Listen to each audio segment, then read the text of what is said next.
My name is Richard Collum. I've just received my certificate for bleed control basic course, which I've done at Mancini's academy, and yeah, that's the certificate. Fantastic. The details of it was basically tourniqueting for major bleeds, how to actually approach and stop the bleeding. The materials used was fantastic. We had various sorts of tourniquets to practice with.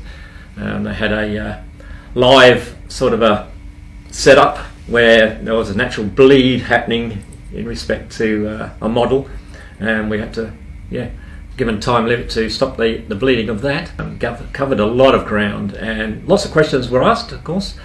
It's a new thing, an extension of our first aid in that respect, something that wasn't taught in first aid.